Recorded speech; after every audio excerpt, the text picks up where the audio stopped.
خود شروع کی ہے، نہ کہ ایران۔ کوئی بھی بیمہ کنندہ اور نہ ہی کوئی ایرانی مزید دھمکیوں سے مرعوب ہوگا۔ احترام کا راستہ اختیار کریں۔ جہاز رانی کی آزادی تجارت کی آزادی کے بغیر ممکن نہیں، دونوں کا احترام کریں ورنہ دونوں میں سے کوئی بھی میسر نہیں ہوگا۔ اس کے اوپر بہت ہی اہم آج جو تبصرے لکھے گئے ہیں،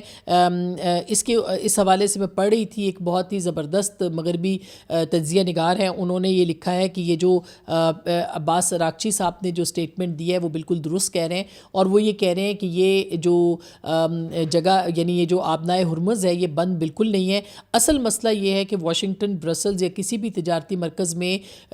جو کہ کھل کر نہیں بتایا جا رہا، اور وہ یہ ہے کہ ایران نے آبنائے ہرمز کو جسمانی طور پر بند نہیں کیا، یہ کام بحری جنگی خطرات کے بیمہ کنندگان نے کیا ہے، یعنی کہ بڑے فراہم کنندگان نے خلیج فارس میں چلنے والے جہازوں کے لیے بیمہ ختم کر دیا۔ بیمہ کے بغیر کوئی ٹینکر نہیں چلتا، ٹینکر نہ ہو تو تیل منتقل نہیں ہوتا، اور تیل کی ترسیل رک جائے تو روزانہ 1.5 کروڑ بیرل خام تیل جو ہے وہ پھنسا رہتا ہے، اور ایران کا ہتھیار جو ہے وہ بارودی سرنگ نہیں بلکہ خطرے کا پریمیم ہے۔ انہوں نے یہ بھی لکھا کہ سرنگ جو ہے وہ صرف ایک محرک ہے، اصل ترسیلی نظام بیمہ ہے، اور انڈر رائڈر کی اسپریڈ شیٹ نے آبنائے ہرمز کو بند نہیں کیا، نہ کہ بارودی مواد نے، یعنی کہ بیمہ کنندہ جو کمپنیاں ہیں وہی اس آبنائے ہرمز سے گزرنے کو تیار نہیں ہے، تو یہ ایران نے اس کو بند نہیں کیا۔ اگر بیمہ کمپنیاں چاہیں تو آج یہ جو ہے وہ یہ تجارت جو ہے وہ شروع ہو سکتی ہے۔ اس کے لیے انہوں نے لکھا کہ نیٹو کے ساتھ ہم آہنگی کرنے والے 22 ممالک بھی اسے دوبارہ نہیں کھول سکتے، اور اگر کوئی بیمہ کمپنی جو ہے وہ سامان کے لیے پالیسی نہ دے تو ٹینکر کو آپ آبنائے ہرمز سے نہیں گزار سکتے، اور یہ مگر بیمہ کنندہ پھر بھی جو ہے اگر اس کو یہ گارنٹی دے بھی دے تو بیمہ کنندہ جو کمپنیاں انشورنس کمپنیز ہیں وہ اس پہ آگے بڑھنے کو تیار نہیں ہے، اور یہی ایران کی سب سے بڑی اس وقت کامیابی ہے کہ آبنائے ہرمز کے اندر کوئی بھی انشورنس کمپنی جو ہے وہ جانے کے لیے تیار نہیں۔ یاد رہے کہ پاکستان کا جو ایک ٹینکر تھا وہ وہاں سے گزرا تھا، اور پاکستان کا جو ٹینکر تھا وہ ایران کی اجازت سے گزرا تھا، اور ایران نے اس کی یعنی انشورنس بھی دی تھی، اور پاکستان نے اس کی پیمنٹ بھی کی تھی۔ تو دیکھا جائے تو پاکستان اور دیگر جو ممالک ہیں، بہت سارے ممالک اور بھی ٹریڈ کر رہے ہیں، وہ اس آبنائے ہرمز کو بہتر طریقے سے استعمال کر سکتے ہیں اگر کوئی ضمانت دے، اور ضمانت اگر کوئی نہیں دے گا تو وہاں سے کوئی بھی گزر نہیں سکتا، کیونکہ اس کے نیچے جو اسپریڈ شیٹس ہیں جس کے بارے میں بات کی جا رہی ہے وہ سب سے بڑا اس وقت مسئلہ بن چکی ہیں۔ اس کے بعد انہوں نے یہ لکھا کہ اس وقت جو امریکہ کی مارکیٹ ہے وہ بھی اس کے جو حصص ہیں وہ بھی اس وقت جو ہے وہ بلند ترین سطح پر پہنچ چکے ہیں، اور توانائی کے، اور 2013 کے بعد یہ سب سے زیادہ ہے۔ انہوں نے کہا 29% اضافے کے بعد 2020 کی وبا کے بعد اس میں تقریباً 367% جو ہے وہ اضافہ ہو چکا ہے، اور امریکہ کے اندر جو انشورنس کمپنیز ہیں یا باقی جو ہے ان کے جو یعنی کہ عام جو حالات ہیں ان کے اوپر بھی اس کا بہت زیادہ فرق پڑا ہے۔ اور یہ جو آبنائے ہرمز ہے یہ آپ کو ہم بتا دیں کہ یہ 21 میل صرف چوڑی ہے، اور بیمہ کی دستاویزات کے لیے صرف ایک صفحہ ہے، اور انہوں نے لکھا کہ یہی ایک صفحہ عالمی معیشت کو اس سے زیادہ نقصان پہنچا رہا ہے جتنا ایران نے 23 دنوں میں بارودی سرنگوں، میزائلوں اور ڈرون سے جو ہے نقصان پہنچایا ہے۔ پھر ایک اور بہت اسٹیٹمنٹ اہم جو آئی ہے وہ رشین ڈیفنس منسٹر کی آئی ہے، اور اس معاملے کے اوپر انہوں نے کہا کہ ایران کے بارے میں انہوں نے بہت اہم خبریں دی، اور یہ کہا کہ ایران کے پاس ایسا جارحانہ اور میزائل نظام موجود ہے جو امریکہ کے پاس موجود نہیں ہے۔ اس کے پاس انتہائی جدید میزائل ہیں جو ابھی تک خود ایران نے استعمال نہیں کیے، اور ایران کے پاس ایسے میزائلوں کا ذخیرہ موجود ہے جو پورے مشرق وسطیٰ کو تباہ کرنے کی صلاحیت رکھتے ہیں، نہ کہ صرف اسرائیل کو۔ ہم امریکہ اور اسرائیل سے مطالبہ کرتے ہیں کہ فوری طور پر جنگ بند کریں اور ایران کے خلاف فوجی کارروائی کو ناکامی قرار دیں، بصورت دیگر نقصانات اور تباہی کے لیے سب جو ہے وہ حیران کن ہوں گے۔ یہ انہوں نے ڈیفنس منسٹر جو رشیا کے ہیں انہوں نے یہ سٹیٹمنٹ دیا، اور یہ اس دھمکی کے بعد جو کہ ٹرمپ نے لگائی تھی، اور اسی طرح سے انہوں نے نیتن یاہو کو بھی یعنی کہ رشیا نے اس وقت جو ہے وہ جو کہا جا رہا ہے کہ ایٹمی جنگ شروع کر دیں گے، یا جو تنصیبات ہیں بجلی کی یا جو اہم تنصیبات ایران کی ہیں اس کو نشانہ بنایا جائے گا، اس کے جواب میں رشین جو ڈیفنس منسٹر ہیں انہوں نے واضح لفظوں میں کہا ہے کہ اگر یہ ہوا تو پھر ہم بھی جو ہے وہ اسرائیل ہم سے نہیں بچ بچ پائے گا. اچھا اس کے اوپر جو میں آپ کو بتا دوں ایک بہت ہی اچھے حامد رضا عزیزی کے نام سے ہیں جو کہ پوری جو انفارمیشن ہے اس کو کلیکٹ کرتے ہیں اور اس کو پھر ٹویٹر کے اوپر ڈالتے ہیں. وہ ایرانی سائٹ سے بھی لیتے ہیں اور مغربی اس کے اندر بھی رکھتے ہیں. بہت ہی زبردست ان کی جو ہے وہ ریسرچ ہوتی ہے. اس کو بھی آج میں اس کو پڑھ رہی تھی اور میں روز ان کو دیکھتی بھی ہوں. اس میں انہوں نے جو محمد باقر کالیباف ہیں جو کہ اسپیکر ہے اور اس وقت وہ فوجی کمانڈر کے طور پر کام کر رہے ہیں جو کہ ایرانی پارلیمنٹ کے اسپیکر ہیں. اور یہ یاد رہے کہ یہ پاسداران کے بھی بہت اہم سرکردہ رہنما رہے ہیں اور صرف یہی نہیں بلکہ ایران عراق جنگ کے اندر بھی انہوں نے پرفارم کیا تھا اور انقلاب ایران کے بھی یہ اندر رہے اور یہ بہت ہی پرانے اور سینئر رہنما ایران کے. اس وقت کچھ عرصہ پہلے یہ پاکستان بھی آئے تھے, ہماری بھی ملاقات ان کے ساتھ ہوئی تھی اور بڑی زبردست شخصیت ہے علمی ادبی اعتبار سے بھی. اور انہوں نے جو ہے وہ یہ کہا ہے کہ خطے میں توانائی, پانی اور معلوماتی مواصلاتی ڈھانچے کو نشانہ بنایا جا سکتا ہے اور اس سے کشیدگی بڑھانے کی ایک واضح سطح جو ہے وہ قائم ہوتی ہے جس کے تحت ایران کے ڈھانچے پر حملے پوری خطے میں جو جوابی کارروائی ہے اس کو جنم دیں گے. یہ پہلی بار جو ہے اس سطح پر جو کشیدگی ہے اس کو بڑھانے کی دھمکی دی ہے باقر کالیباف صاحب نے. اسی طرح سے ایران آبنائے جو صدر ٹرمپ نے کہا تھا کہ ایران آبنائے ہرمز کو کھولے بصورت دیگر ایران کے بجلی کے بنیادی ڈھانچے کو نشانہ بنایا جائے گا, اس کے جواب میں باقر کالیباف صاحب نے باقاعدہ اس کا جو ہے جواب دیا ہے. اسی طرح سے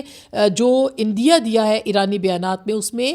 توانائی کے ڈھانچے کے حوالے سے اور آبنائے ہرمز کو مکمل طور پر بند کرنے کے حوالے سے بھی انہوں نے جو ہے وہ دھمکی دی ہے. اور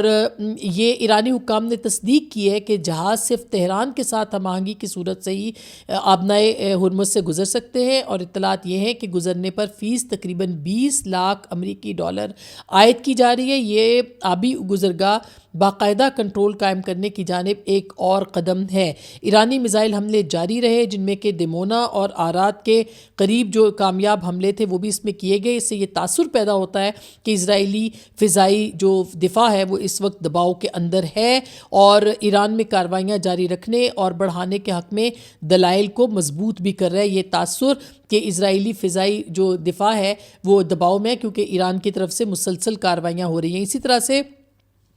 جو ایرانی تجزیہ کار ہیں ان کے مطابق اہداف کے انتخاب میں تبدیلی آ رہی ہے جہاں چھوٹے یا کم محفوظ اسرائیلی مقامات کو نشانہ بنایا جا رہا ہے جو اسرائیلی فضائی دفاعی تعیناتی کے مطابق حکمت عملی میں تبدیلی کو ظاہر کرتا ہے. یعنی کہ ڈیفنس جو ہے وہ اب ہو رہا ہے, اوفینسو اٹیکس جو ہیں وہ ڈیفینسو کی بجائے وہ ایران نے کرنے شروع کر دیے اور یہ 3 ہفتوں کی جنگ کے بعد ایران کی جو پالیسی ہے اس کے اندر تبدیلی آئی ہے. یہ بھی تجزیہ کار وہاں پہ کہہ رہے ہیں ایران کے کہ کلسٹر ہتھیاروں کی بجائے بھاری جو وار ہیڈز ہیں بیلسٹک میزائل وہ استعمال کیے گئے جس کا مقصد ایران میں بڑھتے ہوئے شہری نقصان کے جواب میں زیادہ براہ راست جو ہے وہ اثر ڈالنا ہے. یہ بہت ہی زبردست ان کا وہ ہے اور اس کے اندر انہوں نے کمپلیٹ جسے کہتے ہیں وہ ایک تھیری پیش کی ہے کہ ایران جو ہے وہ کس طرح سے اہم اپنی جو اہداف ہے اس کو اس جنگ کا جو اوفینسو جسے کہنا چاہیے جارحانہ روپ ہے وہ کس طرح سے اختیار کر رہا ہے. ایک اور چینی تجزیہ کار ہیں وے زاؤ کے نام سے ہیں, انہوں نے بڑے زبردست قسم کا اس کے اوپر کیا کہ ایران کے پاس کون کون سے خطرناک ہتھیار موجود ہیں. وہ یہ کہتے ہیں کہ جی ایران کے پاس کوئی آپ کو یہ نہیں بتائے گا کہ B-2 بمبار جو طیارے ہیں 5000 پاؤنڈ کے بنکر شکن بوم جو ہے وہ سینٹ کام نے بتایا کہ ان کے پاس موجود ہیں اور انہوں نے ایک تنصیب جو ہے انہوں نے کہا کہ وہ تباہ کر دی. مگر یہ زمین سے جو اس کے علاوہ ایران کے جو بیلسٹک میزائلوں کے لیے ایک پورا زیر زمین میٹرو نظام ایران نے جو ہے وہ تیار کر رکھا ہے جو کہ یزد کے جنوب میں ایک گرینائڈ پہاڑ کے اندر ہے. یہ 500 میٹر زمین کے نیچے ہے. خودکار ریلیں, وار ہیڈز اور لانچرز کو اسمبلنگ ہال, ذخیرہ گاہوں اور 3 سے 10 مضبوط دروازوں کے اخراجی راستوں کے درمیان یہ منتقل کرتی ہیں اور لانچر جو ہے ریل کے ذریعے کسی ایک راستے تک جاتا ہے اور پھر اس کے بعد وہ پھر اوپر آتا ہے, فائر کرتا ہے اور واپس زیر زمین چلا جاتا ہے. یہ سب آٹومیٹک ہے جو کہ ایران نے بنایا ہوا ہے. یہ 500 میٹر نیچے زمین کے ہیں، اور یہ یاد رہے کہ جو امریکہ کی فیسلٹی ہے وہ 60 سے 80 میٹر تک جو ہے وہ نشانہ بنا سکتا ہے۔ پھر وہ یہ کہتے ہیں کہ ایک امریکن جو بنکر شکن بم ہے جو دنیا کا طاقتور ترین ہتھیار ہے، وہ زیادہ سے زیادہ 60 سے 100 میٹر تک زمین میں داخل ہو سکتے ہیں، اور یہ تنصیب جو ہے یعنی ایران کی جو تنصیبات ہیں وہ تقریباً 500 میٹر گہرائی میں ہیں۔ امریکی ہتھیاروں کی پہنچ سے تقریباً 5 سے 8 گنا زیادہ گہرائی ہے جو کہ ایران نے اپنے یہ جو بنکرز ہیں یہ تیار کیے ہیں جو کہ زیر زمین ہیں۔ یہ ایران نے یہ جو اس وقت جنگ ہے اس میں نہیں بنایا، بلکہ 20 سال پہلے اس منصوبے کو مکمل کیا۔ وہ پہلے سے اس جنگ کے لیے تیار تھے، اور اب بین الاقوامی توانائی ایجنسی اسے انسانی تاریخ کا بدترین توانائی کا بحران قرار دے رہی ہے، جو کہ ایران کی جو موجودہ حکمت عملی ہے اس کے پیش نظر اب لاحق ہو چکا ہے۔ دنیا کے 20% تیل کی ترسیل جو ہے وہ آبنائے ہرمز سے گزرتی ہے۔ ایران 500 میٹر زیر زمین سے جب چاہے میزائل داغ سکتا ہے، اور کوئی اسے روک نہیں سکتا۔ جب تک یہ تنصیب موجود ہے کوئی بم اس جنگ کا خاتمہ نہیں کر سکتا، اور ان کا یہ کہنا تھا کہ اصل جنگ تو ابھی شروع ہی نہیں ہوئی۔ یہ ہے ایران کی تیاری، یعنی کہ ابھی تو جنگ شروع نہیں ہوئی جو کہ انہوں نے نقصان کیا ہے، اور اگر جنگ شروع ہوگی تو ایران کا جو دفاعی نظام ہے، ان کا جو سسٹم ہے وہ اتنا جدید اور اتنا مؤثر ہے، اور ان کے ہتھیار جو کہ ان کے مطابق کچھ ہتھیار جو ہیں وہ ابھی تک آزمائے ہی نہیں گئے، اور کچھ دن پہلے ہم نے آپ کو بتایا تھا کہ ان کے پرانے ہتھیار تھے جو کہ اب تک استعمال کیے گئے تھے، اب ایک ایک کر کے ان کے وہ میزائل نکل رہے ہیں جو کہ اسرائیل کو پریشان کر رہے ہیں۔ تو یہ جنگ ابھی شروع نہیں ہوئی ہے۔ اگر یہی وجہ ہے کہ امریکہ ہو یا ان کے اتحادی ہوں، وہ زمینی فوج بھیجنے کے لیے یا پھر وہ ادھر جانے کے لیے یا پھر وہ آبنائے ہرمز کو کھلوانے کے لیے 100 بار سوچیں گے، اور جب وہ یہ سوچیں گے اس وقت تک ظاہر ہے کہ ایران کے پاس جو کیپیبلٹیز ہیں وہ ان کو اور زیادہ نقصان جو ہے وہ پہنچا سکتی ہیں۔ تو یہ وہ معلومات تھیں جو کہ اس جنگ کے تیسرے ہفتے میں ہم آپ کے ساتھ شیئر کر رہے ہیں، اور اس معلومات کی بنیاد پہ آپ اسیس کر سکتے ہیں، اور یہ معلومات ہم نے پوری دنیا کے جو اہم نیوز آؤٹلیٹس ہیں، جو اہم تبصرہ نگار ہیں، تجزیہ نگار ہیں، جو ایرانی ہرگز نہیں ہیں بلکہ زیادہ تر جو ہے وہ مغربی ہیں، یہ ان کو پڑھ کے ہم روز آپ کے لیے آپ کے سامنے یہ معلومات جو ہے وہ پیش کرتے ہیں۔ تو اب تک کے لیے اتنا ہی۔ ہمارا جو ولاگ ہے یہ لائک کریں، سبسکرائب کریں اور اس کو شیئر کریں تاکہ درست معلومات اور اوتھینٹک معلومات اور بہترین معلومات آپ تک مستند پہنچ سکیں۔ اپنا خیال رکھیے گا۔ اللہ نے کے بعد۔